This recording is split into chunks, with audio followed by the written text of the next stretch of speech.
नमस्कार दोस्तों, आज की इस वीडियो के अंदर हम लोग आईबीएल फाइनेंस लिमिटेड के आईपीओ के बारे में बात करेंगे। हम लोग दोस्तों डिटेल में एनालिसिस करेंगे इस कंपनी का। मैं आप लोगों को कंपनी के फाइनेंशियल फंडामेंटल भी समझाऊंगा और इस वीडियो के एंड के अंदर दोस्तों मैं मेरा पर्सनल ओपिनियन भी दूंगा कि क्या आपको ये आईपीओ अप्लाई करना चाहिए या तो फिर आपको इसे अवॉइड करना चाहिए। और अगर दोस्तों आप लोग इस आईपीओ को अप्लाई करते हो तो क्या सिर्फ और सिर्फ लिस्टिंग इन पाने के लिए इसे अप्लाई करना चाहिए या तो फिर लॉन्ग टर्म की इन्वेस्टमेंट के लिए इसे अप्लाई करना चाहिए।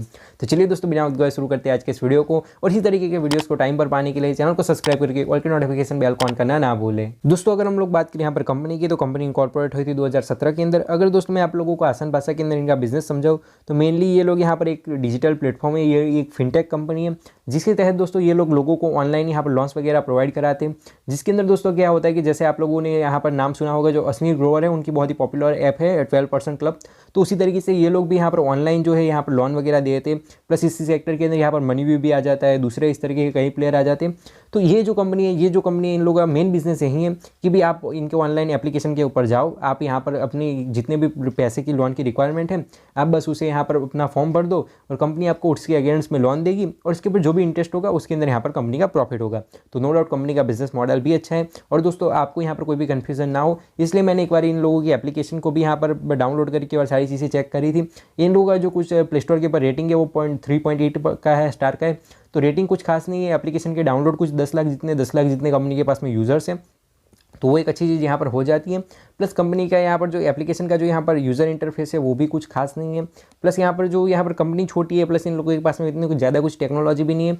तो ऐप के अंदर यहाँ पर थोड़े बहुत ग्लिचेस, थोड़े बहुत इश्यूज़ वगैरह रहते हैं। तो ये सारी चीज़ों को आपको ध्यान में रखना पड़ेगा। ओवरऑल जो कंपनी का बिजनेस है वो में काफ़ी ज़्यादा अच्छा देखने को मिल रहा है। दोस्तों अगर हम लोग बात करें यहाँ पर आईपीओ के इंपॉर्टेंट डेट्स और डिटेल की, आईपीओ जो है 9 जनवरी के दिन ओपन होगा, वहीं 11 जनवरी के दिन ये आईपीओ यहाँ पर क्लोज होगा। अगर मैं बात करूँ प्राइस बैंड की तो 51 रुपीज़ पर शेयर का प्राइस बैंड रहेगा। वहीं अगर मैं बात करूँ लॉट साइज की तो 2000 शेयर्स का यहाँ पर एक लॉट रहेगा। वहीं दोस्तों अगर मैं बात करूँ टोटल इशू की तो 33 करोड़ 41 लाख की टोटल इशू है।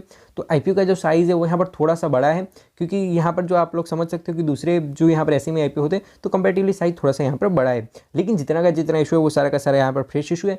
तो ये काफ़ी ज़्यादा अच्छी चीज़ हमें देखने को मिल रही है। दोस्तों साथ ही साथ यहाँ पर मैं आपको कैटेगरी वाइज जो रिजर्वेशन का आंकड़ा है वो भी समझाना चाहता हूँ, क्योंकि ये भी इस आईपीओ के अंदर हमारे यहाँ पर थोड़ा सा फेवर के अंदर है। रिटेल कैटेगरी के अंदर यहाँ पर 50% स्टेक ऑफर यहाँ पर किया गया है। तो और बाकी का जो कैटेगरी है उसके अंदर 50% स्टेक यहाँ पर ऑफर किया गया है। तो दोस्तों यहाँ पर हमें सबसे ज़्यादा एडवांटेज तब देखने को मिल सकता है जब यहाँ पर एचएनए कैटेगरी और दूसरा यहाँ पर जो यहाँ पर क्यूआईबी कैटेगरी है, तो उसके अंदर से अगर दोस्तों इस आईपीओ के अंदर अच्छा खासा रिस्पॉन्स आता है, अगर वो लोग इस आईपीओ को दबा के सब्सक्राइब करते हैं तो यहाँ पर हमारे लिए यहाँ पर आईपीओ की लिस्टिंग इनके चांसेस यहाँ पर बढ़ जाएंगे। और अगर दोस्तों आपके पास में एचएनआई कैटेगरी के अंदर आप लोग अप्लाई करने के लिए एप्लीकेबल हो, फिर भी हो सके तब तक रिटेल कैटेगरी के अंदर इस आईपीओ को अप्लाई करने के बारे में सोचना, क्योंकि वहाँ पर आपके बेनिफिट यहाँ पर ज़्यादा है। दोस्तों अगर मैं बात करूँ कैटेगरी वाइज लॉट साइज की और इन्वेस्टमेंट अमाउंट की, रिटेल कैटेगरी के अंदर दोस्तों आप लोग सिर्फ और सिर्फ एक लॉट के लिए ही अप्लाई कर सकते हो, जहाँ पर जो आपकी इन्वेस्टमेंट है वो यहाँ पर 1 लाख और 2000 रुपीज़ की हो जाएगी। वहीं एचएनआई कैटेगरी के अंदर आपको मिनिमम 2 लॉट के लिए अप्लाई करना पड़ेगा, जहाँ पर जो आपकी इन्वेस्टमेंट है वो यहाँ पर 2 लाख और 4000 रुपीज़ की हो जाएगी। दोस्तों अगर हम लोग बात करें यहाँ पर प्रमोटर होल्डिंग के ट्रेंड की, तो इस आईपीओ से पहले कंपनी के प्रमोटर के पास में 85.55% स्टेक था, जो कि इस आईपीओ के बाद में घटकर यहाँ पर 62.89% हो जाएगा। तो इस आईपीओ के बावजूद भी कंपनी के प्रमोटर के पास में मेजॉरिटी ऑफ स्टेक और ठीक ठाक सा स्टेक रहेगा, तो कोई दिक्कत वाली बात नहीं है। दोस्तों अब हम लोग बात कर लेते हैं यहाँ पर सबसे ज़्यादा इंपॉर्टेंट चीज़ की, जो कि है कंपनी के फाइनेंशियल्स। हम लोग उसे समझने की कोशिश करते हैं। दोस्तों अगर मैं बात करूँ एसेट की, 2021 के अंदर कंपनी के पास में 3 करोड़ 40 लाख रुपीज़ के आसपास के एसेट्स थे, जो कि बढ़ते बढ़ते आज के अंदर यहाँ पर 30 लाख के हो चुके हैं। तो एसेट की ग्रोथ ईयर ऑन ईयर काफ़ी अच्छी है। प्लस कंपनी के पास में 23 करोड़ के एसेट्स हैं, काफ़ी ज़्यादा अच्छी चीज़ दोस्तों हमें देखने को मिल रही है। वहीं अगर मैं बात करूँ रेवेन्यू की, तो ईयर ऑन ईयर रेवेन्यू के अंदर भी काफ़ी अच्छी ग्रोथ देखने को मिल रही है। पिछले 3 सालों के अंदर जो रेवेन्यू है वो ऑलमोस्ट यहाँ पर 10 गुना जितनी बढ़ चुकी है, तो एक अच्छी चीज़ यहाँ पर हो जाती है। वहीं अगर मैं बात करूँ प्रॉफिट आफ्टर टैक्स की, 2021 के अंदर कंपनी लॉस मेकिंग थी, कंपनी ने 9,88,000 का लॉस बुक करा था। उसके बाद में जाकर 2022 के अंदर कंपनी प्रॉफिटेबल बनी, कंपनी ने 42 लाख का प्रॉफिट बुक करा। फिर 2023 के अंदर कंपनी ने यहाँ पर 1 करोड़ 92 लाख का प्रॉफिट बुक करा। और मार्च के अंदर जैसे ही फाइनेंशियल ईयर खत्म हुआ तो वहाँ से लेकर जुलाई के बीच के अंदर भी कंपनी ने यहाँ पर 1 करोड़ 20 लाख का प्रॉफिट बुक करा। तो दोस्तों जो कंपनी की प्रॉफिट ग्रोथ है वो काफ़ी ज़्यादा अच्छी है। प्लस कंपनी यहाँ पर एग्रेसिवली काम कर रही है, अच्छा खासा प्रॉफिट निकाल कर दे रही है। और अगर यही ग्रोथ आने वाले सालों के अंदर बनी रही तो आपको ज़्यादा से ज़्यादा रिटर्न भी देखने को मिल सकते हैं। वही दोस्तों अगर मैं बात करूँ नेटवर्थ रिजर्व्स एंड सरप्लस की, इसके अंदर भी हमें ईयर ऑन ईयर अच्छी ग्रोथ देखने को मिल रही है। आज की तारीख के अंदर कंपनी के पास में ठीक ठाक से रिजर्व्स एंड सरप्लस है, एक अच्छी चीज़ यहाँ पर हो जाती है। वहीं दोस्तों अगर हम लोग बात करें बोरोइंग की, 2022 के अंदर कंपनी के ऊपर 6 करोड़ 40 लाख की बोरोइंग थी, जो कि काफ़ी ज़्यादा हाई होती है।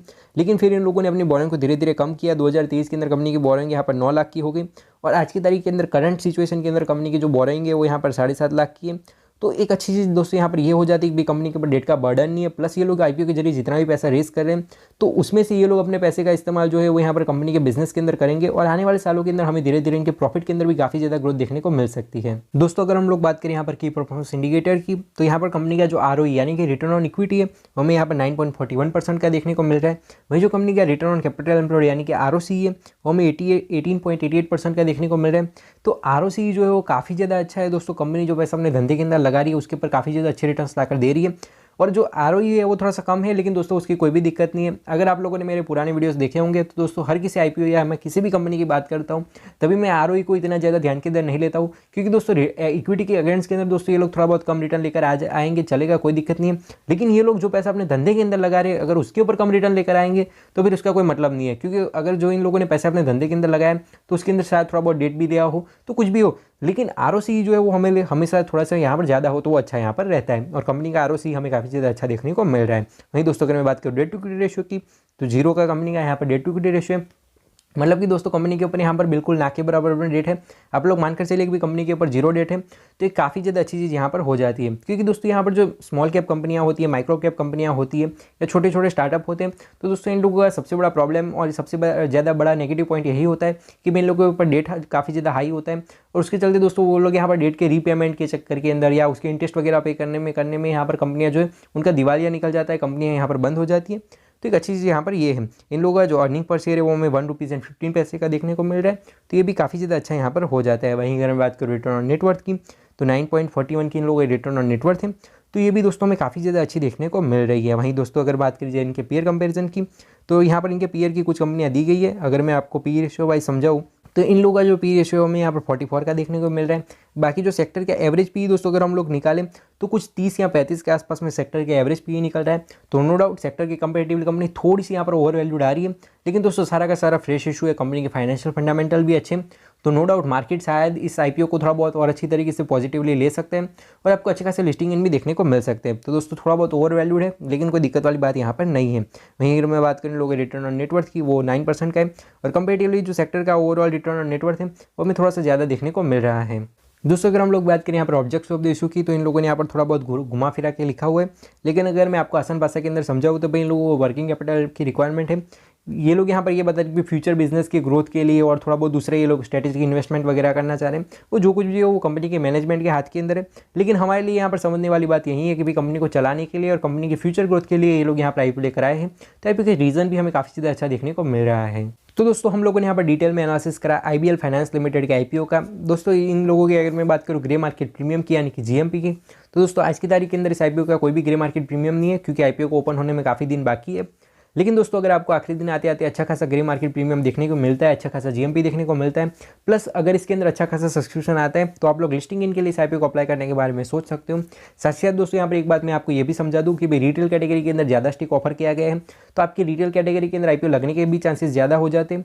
तो अगर आपको थोड़ा बहुत आखिरी दिन के ऊपर माहौल थोड़ा सा अच्छा लगता है, अगर आप सोच रहे हो कि मुझे इस IPO को अप्लाई करना है और आपके पास में ज़्यादा पैसे आप लोग HNI की ओर जा सकते हो, फिर भी हो सके तब तक रिटेल कैटेगरी के अंदर आप लोग मल्टीपल अकाउंट से अप्लाई करना, तो आपके लिए थोड़ा सा ज़्यादा बेनिफिट वाला यहाँ पर रहेगा।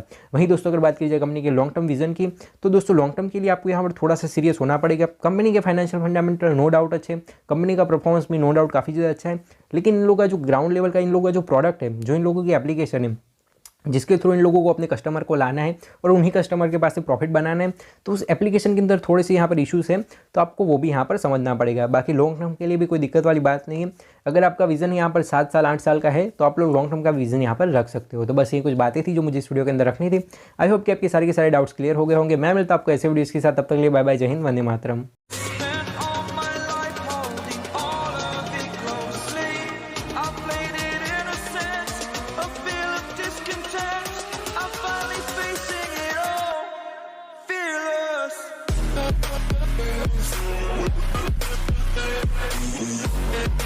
We'll be right back.